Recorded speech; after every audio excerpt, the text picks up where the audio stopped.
নমস্কাৰ স্বাগতম এয়া হৈছে বিয়লিৰ খবৰ ষ্টুডিঅ'ত মই প্ৰাঞ্চল এটা বিতং খবৰ প্ৰাৰ্থিত্ব লাভৰ পিছত স্বভূমিত সাংসদ তপন কুমাৰ গগৈ দিল্লীৰ চিকিৎসালয়ৰ পৰা গৃহ অভিমুখে তপন কুমাৰ গগৈ ডিব্ৰুগড় বিমানবন্দৰত উষ্ম আদৰণি দলীয় কৰ্মীৰ ভৰিত আঘাত পোৱাৰ পিছত দিল্লীলৈ ৰাওনা হৈছিল সাংসদগৰাকী চিকিৎসাৰ বাবে প্ৰধানমন্ত্ৰী নৰেন্দ্ৰ মোদী আগমনৰ পূৰ্বে গৃহ সমষ্টিত উপস্থিত হৈছে তপন কুমাৰ গগৈ আৰু বিমানবন্দৰত উষ্ম আদৰণি তপন কুমাৰ গগৈক হুইল চেয়াৰত তেওঁ বহি আছে কিন্তু তাৰ পাছতো বহু লোকে তেওঁক আদৰণি জনাবলৈ অপেক্ষাৰত অৱস্থাত আছিল তেওঁ যদিও এটা দুৰ্ঘটনাত পতিত হৈছিল ভৰিত গুৰুতৰ আঘাত পাইছিল কিন্তু চিকিৎসা কৰি তেওঁ উভতি আহিছে আৰু নিৰ্বাচনৰ সময় দেশৰ প্ৰধানমন্ত্ৰীগৰাকীও আহিব কাইলৈ আৰু সেয়েহে তেওঁ ধপলিয়াই আহিছে দিল্লীৰ পৰা সেই অৱস্থাতে তেওঁ নিজৰ দলৰ বাবে নিজৰ পাৰ্টিৰ প্ৰচাৰৰ বাবে প্ৰধানমন্ত্ৰীক সাক্ষাৎ কৰাৰ বাবে বা নিজৰ অনুৰাগীসকলৰ বাবে এতিয়া তপন কুমাৰ গগৈ এনেধৰণে ধপলিয়াই অহা দেখিবলৈ পোৱা গৈছে হুইল চেয়াৰত বহি হ'লেও আৰু তেওঁক গামোচা পিন্ধাই ফুলৰ মালা পিন্ধাই ফুল ছটিয়াই উষ্ম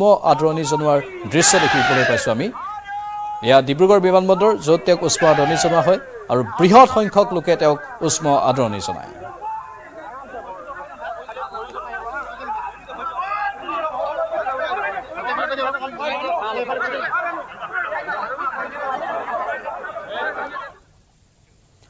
10 মাৰ্চত ঘোষণা হ'ব বিপিএফৰ প্ৰাৰ্থী তালিকা লোকসভা নিৰ্বাচনত কোনো কাৰণত কংগ্ৰেছৰ সৈতে বুজাবুজি নহয় এই স্পষ্ট কথা বিপিএফে কৰিছে উদালগুৰিত এই কথা সদৰি কৰিছে বিপিএফৰ বিধায়ক দুৰ্গা দাস বৰুৱে 10 মাৰ্চ এই তাৰিখটোতে ঘোষণা হ'ব বিপিএফৰ প্ৰাৰ্থী তালিকা লোকসভা নিৰ্বাচনত কোনো কাৰণত কংগ্ৰেছৰ সৈতে বুজাবুজি নহয় বুলি স্পষ্ট কৰিছে বিপিএফ দলটোৱে উদালগুৰিত এই কথা সদৰি কৰিলে বিপিএফৰ বিধায়ক দুৰ্গা দাস বৰুৱে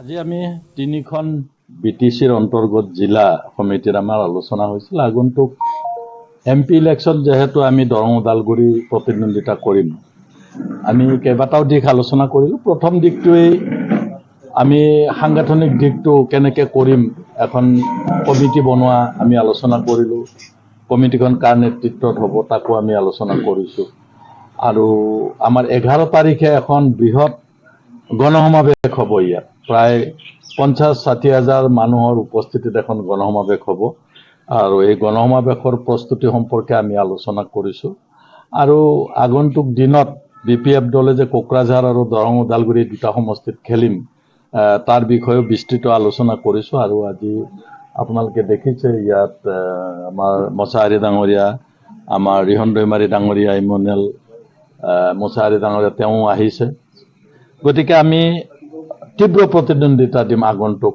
এমপি ইলেকশন কংগ্ৰেছ দলে তেওঁলোকে আলোচনা কৰাটো বিচাৰিছিলে আৰু সেই কাৰণে আমাৰ দাসবৰুৱা আৰু মই আমি দুজনে গলো আলোচনা কৰিলো আৰু তেওঁ কোৱা ধৰণে তেওঁলোকে বিচাৰিছিল তেওঁলোকৰ গঠবন্ধনত আহিবৰ কাৰণে আমি পোনপটীয়াভাৱে এইটো আমি নাকচ কৰিছো কাৰণ আমি আলোচনা কৰাটো কোনো অন্যায় নহয় কাৰণ আমি এটা সৰু দল সকলোৰে সহায় বিচৰাটো স্বাভাৱিক যেহেতু আমি প্ৰাৰ্থী দিম আমাৰ প্ৰাৰ্থীক আমি কেনেকৈ জিকাই লৈ যাব পাৰোঁ তাৰ কাৰণে আমি চেষ্টা কৰিছোঁ আৰু সেই আলোচনাটো আমাৰ কেন্দ্ৰীয় কমিটি আমাৰ সভাপতিৰ মানে অনুমতি সাপেক্ষে নহয় আমি নিজৰ কেপাচিটিত আমি দৰং ওদালগুৰি সমষ্টিটো কেনেকৈ জিকাই লৈ যাব পাৰোঁ তাৰ কাৰণে আমি প্ৰচেষ্টা কৰিছোঁ যেহেতু আমি সৰু দল আমি কাৰো লগত আমাৰ শত্ৰুতা নাই কোনোবা যদি ৰাজনৈতিক দলে আমাক সমৰ্থন কৰিব কাৰণেও যদি ওলাই আহে নিশ্চয় আমি তেওঁলোকৰ সমৰ্থনটো আমি নিশ্চয় গ্ৰহণ কৰিম কংগ্ৰেছৰ লগত হেৰি হোৱা এৰি দিয়াৰ কোনো কথাই নাহে এইটো প্ৰশ্নই নাহে যেহেতু আমি কেন্দ্ৰীয় কমিটিত ইতিমধ্যে আমি সিদ্ধান্ত লৈছো দৰং ওদালগুৰি সমষ্টিত আমি প্ৰাৰ্থী দিমেই আৰু সেইকাৰণে আজি আমি ইতিমধ্যে গোটেই নিৰ্বাচন পৰিচালনা কৰিবৰ কাৰণে পৰিচালনা কমিটি কেনেকুৱা ধৰণে কৰা হ'ব তাৰ কাৰণে আমি আলোচনা কৰিছো এইখন ডিষ্ট্ৰিক্টৰ মানুহ যেহেতু আমাৰ ৰাজনৈতিক ডিষ্ট্ৰিক্টটো তিনিটা হ'ব আমাৰ তামুলপুৰ জিলা ভেৰগাঁও জিলা আৰু ওদালগুৰি জিলা গতিকে তিনিটা জিলাৰ সভাপতিসকল সকলোৱে আহিছে আমি আজি আলোচনা কৰিম বৰঝাৰত এবাৰ ভুৱা পৰীক্ষাৰ্থী আটক হৈছে বৰঝাৰৰ ইকম টাৱাৰত পুনৰ ভুৱা পৰীক্ষাৰ্থী আটক উত্তৰ প্ৰদেশৰ দুই যুৱকে ভুৱা তথ্য বনাই এছএছচি পৰীক্ষাত বহিবলৈ আহিছিল অসমৰ ঠিকনা দি আধাৰ কাৰ্ড ভুৱাকৈ বনাই বৰঝাৰত পৰীক্ষাত বহিবলৈ আহিছিল যুৱক দুজনে পৰীক্ষা কেন্দ্ৰতে আন পৰীক্ষাৰ্থীৰ লোক দুজনৰ ওপৰত সন্দেহ হোৱাত তথ্য পৰীক্ষা চাওঁতে বা তথ্য পৰীক্ষা কৰোঁতে ধৰা পৰিল যুৱক দুজন পৰীক্ষাৰ্থীসকলে দুইজন লোকক ধৰি গতাই দিয়ে আৰক্ষীক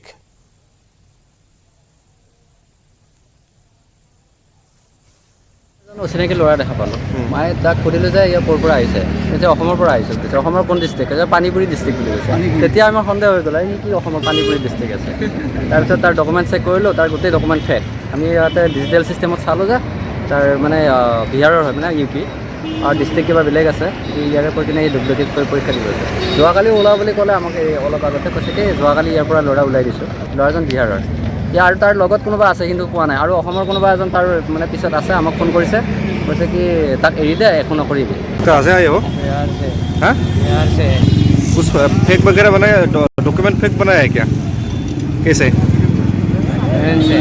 हाँ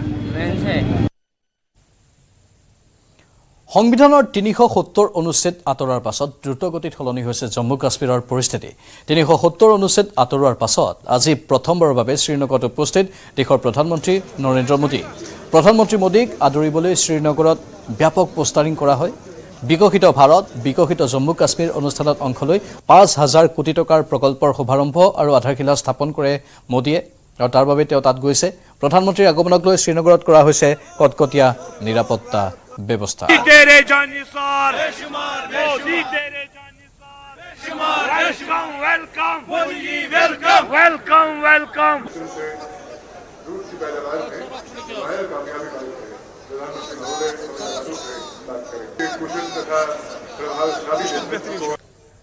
धरती के स्वर्ग पर आने का ये एहसास ये अनुभूति शब्दों से परे है प्रकृति का ये अनुपम स्वरूप ये हवा ये वादियां ये वातावरण और उसके साथ आप कश्मीरी भाई बहनों का इतना सारा प्यार और मुझे बता रहे थे गवर्नर साहब के स्टेडियम के बाहर भी जम्मू कश्मीर के सभी लोग मौजूद हैं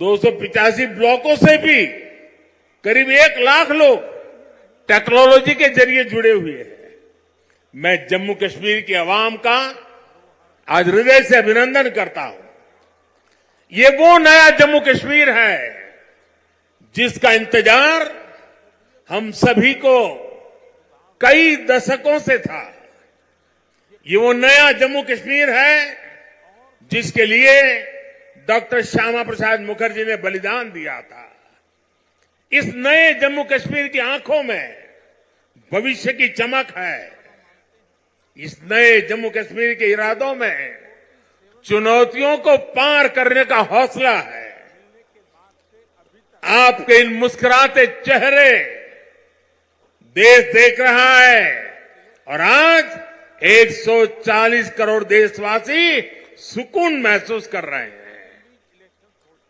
साथियों अभी मनोज सिन्हा जी का भाषण हम सब ने सुना उन्होंने इतनी बढ़िया तरीके से बातों को रखा विकास की बातों को इतने विस्तार से समझाया शायद उनके भाषण के बाद किसी के भाषण की जरूरत नहीं थी लेकिन आपका प्यार आपकी इतनी बड़ी तादाद में आना लाखों लोगों का जुड़ना आपके इस प्यार से मैं जितना खुश हूं उतना ही कृतज्ञ भी हूं मोदी प्यार के इस कर्ज को चुकाने में कोई कोर कसर नहीं छोड़ेगा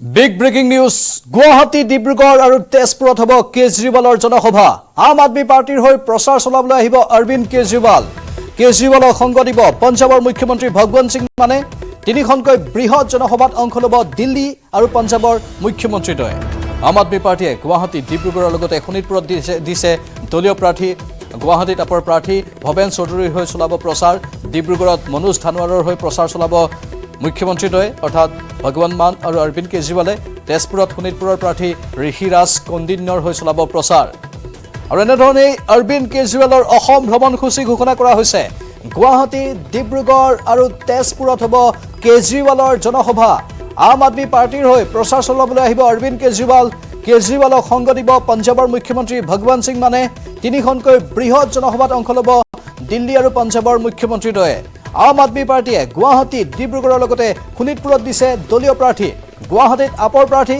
ভৱেন চৌধুৰীৰ হৈ চলাব প্ৰচাৰ ডিব্ৰুগড়ত মনোজ ধানোৱাৰৰ হৈ প্ৰচাৰ চলাব আৰু তেজপুৰত শোণিতপুৰৰ প্ৰাৰ্থী ঋষিৰাজ কন্দিনৰ হৈ প্ৰচাৰ চলাব অৰবিন্দ কেজৰিৱালে।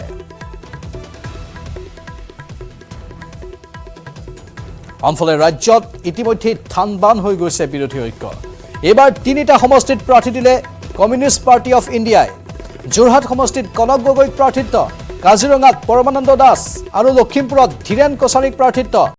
বিৰোধী ঐক্যৰ পৰা ওলাই আহি ইতিপূৰ্বে প্ৰাৰ্থী ঘোষণা কৰিছে আম আদমি পাৰ্টিয়ে। তৃণমূল কংগ্ৰেছো বিৰোধী ঐক্যৰ পৰা যাওঁ যাওঁ অৱস্থা হৈছে। বাও মৰ্চাৰ গুৰুত্বপূৰ্ণ দল CPI বিৰোধী ঐক্যৰ পৰা ওলাই অহাৰ পিছত CPIMৰ ভূমিকা কি হ'ব সেয়া গুৰুত্বপূৰ্ণ বিষয়।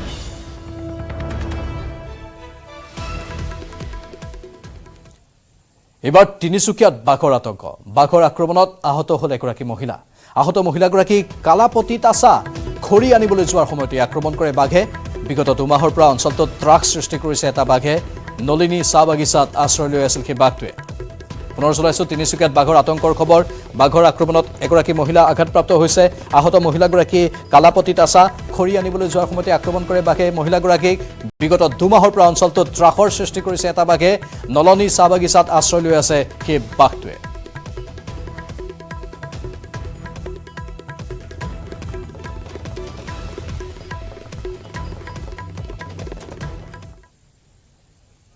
অসমৰ বিৰোধী ঐক্যত পুনৰ অঘটন। বৰপেটা লোকসভা সমষ্টিৰ পৰা প্ৰাৰ্থী হ'ব অজাপৰ দুলু আহমেদ। TMC আপৰ পাছত এইবাৰ অজাপৰ বিদ্ৰোহ। ইতিমধ্যে মনোনয়ন পত্ৰ দিবলৈ সাজু হৈছে দুলু আহমেদ। অসম জাতীয় পৰিষদৰ এটা সময়ত তেওঁ দায়িত্বত আছিল। অৱশ্যে তেওঁ উপসভাপতিৰ পদ ত্যাগ কৰিছিল। তাৰপাছত তেওঁ এতিয়া অৱশ্যে অজাপৰ লগত কিমান গভীৰ সম্পৰ্কত আছে সিও এটা লক্ষণীয় বিষয়। কিন্তু দুলু আহমেদে বৰপেটাৰ পৰা প্ৰাৰ্থীৰূপে এতিয়া নিজৰ নাম সুমুৱাই দিছে। বৰপেটাত প্ৰাৰ্থীৰূপে চৰ্চাত আছে CPIMৰ মনোৰঞ্জন তালুকদাৰৰ নাম আৰু এতিয়া দুলু আহমেদৰ নামটো ইয়াত অন্তৰ্ভুক্ত হৈছে। এতিয়া বিৰোধী শিবিৰৰ পৰা এফালে CPIMৰ মনোৰঞ্জন তালুকদাৰৰ নাম চৰ্চাত আছে আৰু আনফালে দুলু আহমেদৰ নামো চৰ্চাত সোমাই পৰিছে।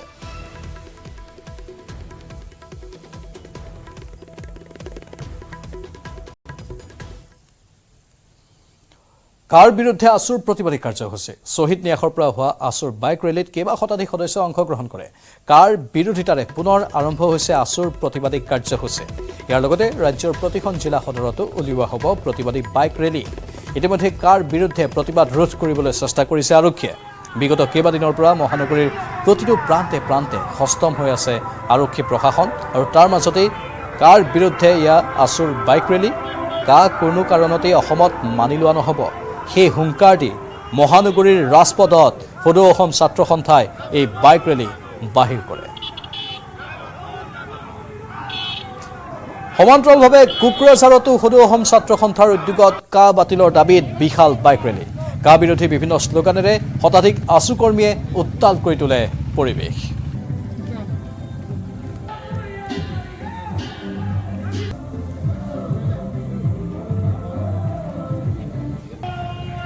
আমি আজি সদৌ অসম ছাত্ৰ সন্থাৰ সমষ্টি সংগঠনৰ আহ্বান মৰ্মে কোকৰাঝাৰত আমি আমাৰ প্ৰতিবাদ সাব্যস্ত কৰিব বিচাৰিছোঁ। চৰকাৰে ইতিমধ্যে সমৰসজ্জা তৈয়াৰ কৰিছে গণতান্ত্ৰিক আন্দোলনক বাধা দিবলৈ, গণতান্ত্ৰিক আন্দোলনক মহিমূৰ কৰিবলৈ। অসমৰ জনতাৰ সংগ্ৰামী এক ইতিহাস আছে। আমি সদৌ অসম ছাত্ৰ সন্থাই গণতন্ত্ৰত বিশ্বাসী। আমি শান্তিপূৰ্ণভাৱে অহিংসাভাৱে আমি আমাৰ চৰিত্ৰ বজাই ৰাখি আমি আমাৰ প্ৰতিবাদ সাব্যস্ত কৰিম আৰু নিৰবিচ্ছিন্নভাৱে আমাৰ এই সংগ্ৰাম অব্যাহত থাকিব যেতিয়ালৈকে কা আইনখন বলবৎ বাতিল নহয়। আৰু কা আইনখন বলবৎ অসমৰ মাটিত হ'বলৈ দিয়া নহ'ব। কাৰণে সদৌ অসম ছাত্ৰ সন্থাই কা আইনখন বাতিলৰ দাবীত নিৰবিচ্ছিন্ন সংগ্ৰাম অব্যাহত ৰাখিছে আৰু একে সময়তে আমাৰ ৰাজপথৰ সংগ্ৰাম চলিছে। একে সময়তে আমাৰ ন্যায়ালয়ৰ যুঁজ অব্যাহত আছে আৰু আমাৰ দৃঢ় বিশ্বাস আমি এই আইনখন আমি বাতিল কৰিবলৈ আমি সক্ষম হ'ম আৰু চৰকাৰে এই আন্দোলনৰ ওপৰত এদিন হ'লেও এই আইনখন বাতিল কৰিবলৈ তেখেতসকলে বাধ্য হ'ব। আনফালে তিনিচুকীয়াতো কা বাতিলৰ দাবীত আছুৰ প্ৰতিবাদী কাৰ্যসূচী। কা বাতিলৰ দাবীত বিভিন্ন চৰকাৰ বিৰোধী শ্লোগানেৰে আছুৰ সদস্যসকলে উত্তাল কৰি তোলে পৰিৱেশ।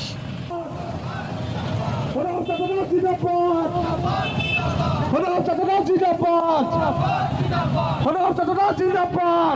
ছাত্ৰ সন্থাৰ 30 জনগোষ্ঠীয় সন্থাৰ আহ্বান মৰ্মে আমি বিশাল বাইক ৰেলী আজি তিনিচুকীয়া জিলা ছাত্ৰ সন্থাই অনুষ্ঠিত কৰিছোঁ। এটা কথা স্পষ্ট কৰিব বিচাৰিছোঁ যে আমি নেমানো, ছাত্ৰ সন্থাই নামানে, অসমীয়া মানুহে নামানে। আৰু তাৰ লগত এটা কথা, এই যে নৰেন্দ্ৰ মোদীয়ে যি অবৈধ বিদেশীক সংস্থাপিত কৰিবলৈ ষড়যন্ত্ৰ কৰিছে, কিন্তু অহা কাইলৈ তেওঁ আহি অসমত লাচিত বৰফুকনৰ 9 তাৰিখে প্ৰতিমূৰ্তি সংস্থাপন কৰিছে। লাচিত বৰফুকনৰ লাচিত বৰফুকনে বিদেশী বহিৰাগত বিৰুদ্ধে যুঁজ দিছিলে, আৰু এই বহিৰাগত বিদেশী সংস্থাপিত কৰিছে বিজেপি চৰকাৰে। তেওঁলোকৰ লাচিত বৰফুকনক বুজিবলৈ তেওঁলোকৰ অধিকাৰ হেৰাই পেলাইছে, তেওঁলোকে শ্বহীদক অপমান কৰিছে। এটা কথা স্পষ্ট, অসমীয়াই কা নামানে, ছাত্ৰ সন্থাই কা নামানে, আৰু যদি তেওঁলোকে কা বলবৎ কৰিব বিচাৰে, সংখ্যা যোৱা তেওঁলোকে ৰুল ফ্ৰেম কৰিছে, তেতিয়াহ'লে কিন্তু এখন ভয়াৱহ সংগ্ৰাম হ'ব, পুনৰ 1900 পৰিৱেশ ঘূৰিব আৰু গণতান্ত্ৰিকভাৱে আন্দোলন তেওঁলোকে চিন্তা নিশ্চিত আছে।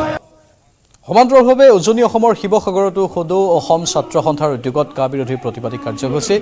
বহুসংখ্যক মহিলা আৰু যুৱতীয়ে এই প্ৰতিবাদত অংশগ্ৰহণ কৰে।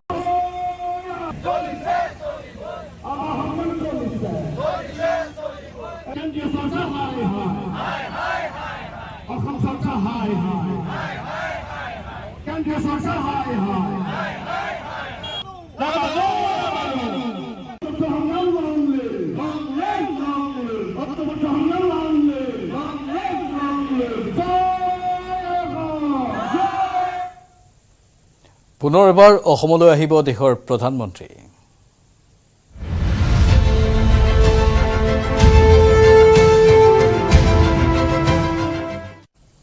দুদিনীয়া কাৰ্যসূচীৰে কাইলৈ অসমলৈ আহিব দেশৰ প্ৰধানমন্ত্ৰী। কাইলৈ বিয়লি কাজিৰঙাত উপস্থিত হ'ব নৰেন্দ্ৰ মোদী। প্ৰধানমন্ত্ৰীৰ আগমনক লৈ কাজিৰঙাত নিৰাপত্তা ব্যৱস্থা কটকটীয়া কৰি তোলা হৈছে। NSG কামাণ্ডোকে ধৰি কেইবাটাও নিৰাপত্তা সংস্থাই গিজগিজাই আছে কাজিৰঙাত। নিশা কাজিৰঙাৰ আৰক্ষী অতিথিশালাত দেশৰ প্ৰধানমন্ত্ৰীগৰাকীয়ে নিশাটো কটাব। প্ৰধানমন্ত্ৰীক আদৰাৰ বাবে যুদ্ধকালীন প্ৰস্তুতি চলিছে এতিয়া কাজিৰঙাত। প্ৰধানমন্ত্ৰীগৰাকী কাজিৰঙাত উপস্থিত হোৱাৰ সময়ত যাতে এক সুন্দৰ তথা সুশৃংখল পৰিৱেশ অটুট থাকে, তাৰ পৰিকল্পনাত ব্যস্ত হৈ পৰিছে মন্ত্ৰী আমোলাসকল। 9 মাৰ্চত পুৱা প্ৰধানমন্ত্ৰীয়ে দৰ্শন কৰিব কাজিৰঙা ৰাষ্ট্ৰীয় উদ্যানৰ কহৰা বনাঞ্চল। প্ৰধানমন্ত্ৰীৰ আগমনৰ পূৰ্বে নৰূপত সজাই পৰাই তোলা হৈছে কহৰা বনাঞ্চলৰ প্ৰৱেশদ্বাৰ মিহিমুখৰ চৌপাশ। নৰূপ দিয়া হৈছে কাজিৰঙাৰ প্ৰৱেশদ্বাৰৰ চৌপাশ। ৰাষ্ট্ৰীয় উদ্যানখনৰ প্ৰাকৃতিক পৰিৱেশ উপভোগ কৰিবলৈ অহা প্ৰধানমন্ত্ৰীক আদৰিবলৈ প্ৰৱেশ পথছোৱাক সুন্দৰ ৰূপত উপস্থাপন কৰিবলৈ তৎপৰ হৈ পৰিছে ৰাষ্ট্ৰীয় উদ্যান কৰ্তৃপক্ষ।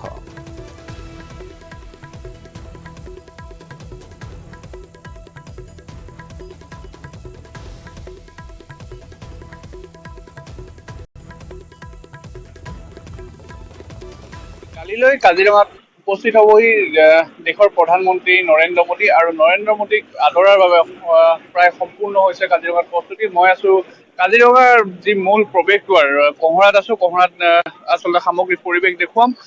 সমগ্ৰ অঞ্চলটো আচলতে প্ৰধানমন্ত্ৰী নৰেন্দ্ৰ মোদীৰ বেনাৰ পোষ্টাৰ লগোৱা হৈছে, আৰু বিজেপিৰ যি পদুমৰ ছবিৰ যি ফ্লেগ ইয়াত লগোৱা হৈছে। মই সামগ্ৰিক পৰিৱেশ দেখুৱাইছো। এয়া হৈছে কহৰাৰ দৃশ্য। যিহেতু কালিলৈ বিয়লি 4 বজাত বিশেষ হেলিকপ্টাৰে কাজিৰঙাৰ সমীপৱৰ্তী যি পাণবাৰীত মোদীৰ হেলিকপ্টাৰ অৱতৰণ কৰিব। তাৰ পাছতে আচলতে এই 16 কিলোমিটাৰ পাণবাৰীৰ পৰা কহৰালৈকে 16 কিলোমিটাৰ তেওঁ গাড়ীৰে আহিব। আহি 8 তাৰিখে নিশাটো আচলতে কাজিৰঙাৰ যি আৰক্ষী অতিথিশালা আছে, অতিথিশালাত তেওঁ নৈশ যাপন কৰি পৰৱৰ্তী 9 তাৰিখে পুৱা 5:30 বজাত কাজিৰঙা ৰাষ্ট্ৰীয় উদ্যান দৰ্শন কৰিবলৈ কাজিৰঙাত প্ৰৱেশ কৰিব। আৰু আমি যিমান দূৰ জানিব পাৰিছো, তেওঁ হাতী চাফাৰী আৰু জীপ চাফাৰী দুয়োটাই কৰাৰ সম্ভাৱনা আছে, কাৰণ 2 ঘণ্টা সময়তে কাজিৰঙা ৰাষ্ট্ৰীয় উদ্যানৰ অন্তৰ্ভাগত তেওঁ কটাব বুলি আমি জানিব পাৰিছো। আৰু কালিলৈ যিহেতু প্ৰধানমন্ত্ৰীগৰাকী কাজিৰঙাত উপস্থিত হ'বহি, পাণবাৰীৰ পৰা য'ত তেওঁ হেলিকপ্টাৰ অৱতৰণ কৰিব, তাৰ পৰা কহৰালৈকে 36টা সাংস্কৃতিক গোষ্ঠীয়ে আচলতে তেওঁক ৰাস্তাত ৰৈ তেওঁক আদৰণি জনাব বিভিন্ন সাংস্কৃতিক অনুষ্ঠানৰ জৰিয়তে। আৰু সেই মোদীৰ আগমনক লৈ আচলতে কাজিৰঙাত যিহেতু এক উখল মাখল পৰিৱেশৰ সৃষ্টি হৈছে। আৰু আজি বিয়লি আচলতে বোকাখাতৰ খেলপথাৰত 1 লাখ বন্তি জ্বলাব ৱেলকাম মোদী বুলি বোকাখাত যিসকল বিজেপি কৰ্মী আছে তেওঁলোকে 1 লাখ বন্তি জ্বলাব বুলি আমি ইতিমধ্যে গম পাইছো। আৰু যিহেতু কালিলৈ মোদী কাজিৰঙাত উপস্থিত হ'বহি, আৰু গোটেই পথটোত আচলতে যি পাণবাৰীৰ পৰা কহৰালৈকে গোটেই পথটোত আচলতে প্ৰায় 15,000 লোকে তেওঁলোকে ৰাস্তাত অভিবাদন জনাব বুলি আমি ইতিমধ্যে গম পাইছো। আৰু কাজিৰঙাৰ যি কহৰাত আচলতে এতিয়া নিৰাপত্তা ব্যৱস্থা কটকটীয়া কৰি তোলা হৈছে। কাজিৰঙা ৰাষ্ট্ৰীয় উদ্যানৰ অন্তৰ্ভাগৰ লগতে বাহিৰতো সম্পূৰ্ণৰূপে আচলতে নিৰাপত্তা ব্যৱস্থা কটকটীয়া কৰি তোলা হৈছে। আৰু মই সামগ্ৰিক পৰিৱেশ দেখুৱালো কহৰাৰ পৰা। আৰু ইতিমধ্যে কাজিৰঙাৰ যি আৰক্ষী অতিথিশালা আছে, অতিথিশালাটো NSG ইতিমধ্যে তেওঁলোকে প্ৰৱেশ কৰি তেওঁলোকে নিজৰ দায়িত্ব লৈছে। আৰু কাজিৰঙা ৰাষ্ট্ৰীয় উদ্যানৰ কহৰা বনাঞ্চলো এতিয়া NSG SPG তেওঁলোকৰ নিজৰ দায়িত্ব লৈছে। আৰু সেই হেতুকে কালিৰ পৰা আচলতে দুদিনলৈ কাজিৰঙা ৰাষ্ট্ৰীয় উদ্যানৰ কহৰা বনাঞ্চলত পৰ্যটকৰ বাবে বন্ধ থাকিব। কিন্তু বাকী যিকেইটা বনাঞ্চল আছে, বাকী 4টা বনাঞ্চল পৰ্যটকৰ বাবে খোলা ৰাখিব। আৰু এতিয়া কাজিৰঙাত নৰেন্দ্ৰ মোদীক আদৰিবৰ কাৰণে ব্যাপক প্ৰস্তুতি চলি আছে আৰু এক উখল মাখল পৰিৱেশৰ সৃষ্টি হৈছে কাজিৰঙাত। কেন্দ্ৰীয় মন্ত্ৰী সৰ্বানন্দ সোণোৱাল ডিব্ৰুগড় লোকসভাৰ প্ৰাৰ্থী হিচাপে প্ৰক্ষেপৰ পাছতেই ডিব্ৰুগড়ত কংগ্ৰেছত খহনীয়া আৰম্ভ হৈছে। ডিব্ৰুগড়ৰ কংগ্ৰেছৰ দখলত থকা একমাত্ৰ ৱাৰ্ড ডিব্ৰুগড় পৌৰ নিগমৰ অধীনৰ 10 নম্বৰ ৱাৰ্ডৰ 128জন কংগ্ৰেছ কৰ্মীয়ে বিজেপিত যোগদান কৰিছে। বিধায়ক প্ৰশান্ত ফুকন, বিজেপিৰ জিলা সভাপতি উজ্জ্বল কাশ্যপ, মেয়ৰ ডক্টৰ সৈকত পাত্ৰৰ উপস্থিতিত কংগ্ৰেছ ত্যাগ কৰি বিজেপিত যোগদান কৰে তেওঁলোকে। প্ৰায় 200 লোকে কংগ্ৰেছ ত্যাগ কৰি ডিব্ৰুগড়ৰ এই অঞ্চলৰ পৰা বিজেপিত যোগদান কৰিছে। যোগদান কাৰ্যসূচী বৰ্তমানে অব্যাহত আছে। আমি সামগ্ৰিক পৰিৱেশ দেখুৱাম। এইদৰে আচলতে যোগদান অব্যাহত আছে। এজন স্থানীয় যুৱক আছে, কি ক'ব? গোটেই এটা পৰিৱৰ্তন দেখা গৈছে, বিজেপিমুখী হৈছে এই অঞ্চলৰ লোক। চাওক, পোনপ্ৰথমে এই সভা ইয়াত অনুষ্ঠান কৰাৰ কাৰণে ধন্যবাদ জ্ঞাপন কৰিছোঁ। আৰু আজি যিহেতু ক'বলৈ বিচাৰিছোঁ, আগন্তুক দিনত আমাৰ নিৰ্বাচন আছে। নিৰ্বাচনত আমাৰ মাইনৰিটি বিশেষ ৱাৰ্ডৰ পৰা ফোন আহিছে, এবাৰ সৰ্বাদাক ভোট দিব। আৰু সৰ্বাদাক একচুৱেলি মাইনৰিটি মানুহে বহুতেই ভাল পায়, আগৰ পৰা ভাল পাই আহিছে। আৰু আমাৰ সৰ্বাদাক এবাৰ more than 5 লাখ ভোটত উইনাৰ হ'ব। হয়, আৰু এটা লক্ষণীয় বিষয়, জিলা সভাপতি আছে, মই খুব চমুকৈ জানিব বিচাৰিম। এইটো কংগ্ৰেছৰ দখলত থকা এলেকা, এটা সংখ্যালঘু প্ৰধান এলেকা বুলি ডিব্ৰুগড়বাসীয়ে জানে, কিন্তু ইয়াত এটা ব্যাপক পৰিৱৰ্তন আজিৰ সময়ত দেখা গৈছে। কিয়? সময়ৰ পৰিৱৰ্তন। আপোনালোকৰ হাতত যেনেকৈ এণ্ড্ৰইড মোবাইলটো থাকে, আগতে মানুহক এখন কোলা কাপোৰে ঢাকি থৈছিলে, যে ভাবিছিলে যে আমাৰ পকেট ভোট, উন্নতি কৰোঁ বা নকৰোঁ। আজি ইয়াত যিটো জেগাত আমি মিটিং কৰিছোঁ, আপোনালোকে য'ত সাক্ষাৎকাৰ লৈছে, এই ৰাস্তাটো আপোনালোকে দেখিলে গম পাব, ভাৰত স্বাধীন হোৱাৰ পিছত চাগে প্ৰথমবাৰ ব্লক দিয়া ৰাস্তা হ'ল। য'ত আগতে গাঁত হৈ থাকে, পানী হৈ থাকে, মানুহ ওলাব নোৱাৰে, একাটো পানী হয়। তো এইটো এটা ডাঙৰ পৰিচয়, পৰিৱৰ্তনৰ পৰিচয়। হয়, প্ৰশান্ত ফুকন ডাঙৰীয়া আছে, আমি কথা পাতিবলৈ চেষ্টা কৰিম। আৰু গোটেইখিনিয়ে ইয়াত এটা ভাল পৰিৱেশ সৃষ্টি হৈছে, আৰু এই পৰিৱেশে আগন্তুক দিনত আমাক যথেষ্ট লাভৱান কৰিব। হয়, এটা বিশেষ লক্ষণীয় সমষ্টি ইয়াত সংখ্যালঘু প্ৰধান এলেকাৰ আছিলে। কংগ্ৰেছী নেতৃত্ব যথেষ্ট সময় দীৰ্ঘদিনীয়া কাল আছিলে। বিশেষকৈ এজন স্থানীয় ব্যক্তিয়ে সিদিনা কংগ্ৰেছ ত্যাগ কৰিছে, কংগ্ৰেছ নেতৃত্বৰ অসন্তুষ্ট হয়। কি ক'ব? চাওক, কংগ্ৰেছৰ ওপৰত আশ্বাস আৰু বিশ্বাসটো সমগ্ৰ অসমত মানুহে হেৰাই পেলাইছে, সমগ্ৰ দেশত হেৰুৱাই পেলাইছে।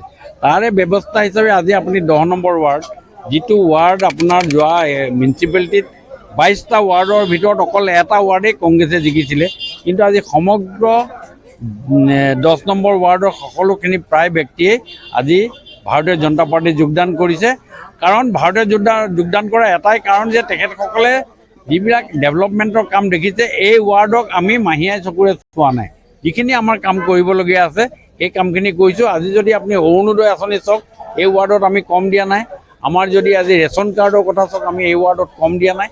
কোনো ধৰণৰ আমি এটা ভেদভাৱ ৰখা নাই। সেইকাৰণে ৰাইজে বুজিছে, বুজাৰ পাছত আজি এই মোৰ ওপৰতো তেখেতসকলৰ যি আশ্বাস আৰু বিশ্বাস ৰাখি তেওঁলোকে ভাৰতীয় জনতা পাৰ্টীত যোগদান কৰিছে। বিভিন্ন আঁচনিয়ে কাম কৰিলে বুলি ক'ব খুজিছে, আৰু বিভিন্ন আচলতে যি মাহিয়াই দৃষ্টি অতদিনে পৰি আছিলে এই অঞ্চলটোত, সেই অঞ্চলটোত আচলতে সুদৃষ্টি পৰিলে বিজেপি চৰকাৰ, তেওঁলোকে ক'ব খুজিছে বিজেপি নেতৃত্বই। কিন্তু একে সময়তে ক'ব লাগিব যে লক্ষণীয় যে সৰ্বানন্দ সোণোৱালক টিকেট দিয়াৰ পাছতে এই ধৰণৰ পৰিৱৰ্তন ডিব্ৰুগড়ত সংখ্যালঘু সমষ্টিটো দেখা গৈছে। এইবাৰ ধুবুৰীত বিজেপি প্ৰাৰ্থী জয়লাভ নকৰে বুলি স্পষ্ট মন্তব্য মুখ্যমন্ত্ৰীৰ। কেৱল ধুবুৰীৰ বিজেপিৰ ভোট লোৱাৰ চেষ্টা কৰাৰ কথা ঘোষণা কৰে মুখ্যমন্ত্ৰীয়ে। কি ক'লে তেওঁ শুনাব বিচাৰিছোঁ। মোৰতো ধুবুৰীত কোনো ইণ্টাৰেষ্টে নাই। আমি খালি ধুবুৰীত সন্মান প্ৰদৰ্শন কৰিম, আমাৰ ভোটখিনি আমি ল'ম। আমিতো ধুবুৰীত নিজিকোৱে, গতিকে এইটোত আমাৰ কি কথা। মই ইমান থিয়ৰি মই নাজানো, মুঠতে মই জানো যে অসমৰ 3টা সমষ্টিত আমি নাই, 11টা সমষ্টিত আমি আছোঁ, ইমানেই চিম্পুল অংক। গতিকে আৰু বাকী কোনে কাক আপোনালোকক কি বেচিকেলি এইবোৰ আপোনালোকক বনাবৰ কাৰণে কৈ থাকেতো, গতিকে আপোনালোকে বনে নবনে এইটো আপোনালোকৰ কথা। ইমান ডাঙৰ ধুবুৰীত গৈ ইলেকশ্যন খেলি ইয়াত মোৰ ক্ষমতাচ্যুত হ'ব, ডিলিমিটেশ্যন হোৱাৰ পিছত অসমত 105টা ছিটত কাৰো মাতেই নাই। গতিকে তাৰ পিছত আৰু ক্ষমতা পাবৰ কাৰণে 63টাহে ছিট লাগে। আপোনালোকেতো ডিলিমিটেশ্যনৰ ইম্পেক্টে বুজি পোৱা নাই। আমি এনেকে গজাল মাৰি দিছোঁ যে 105টা ছিটত কাৰো কামেই নাই। বিজেপিৰ গজাল নহয়, অসমীয়া মানুহৰ গজাল। আৰু বহু খবৰ আছে, জনাই থাকিম বিৰতিৰ পাছত।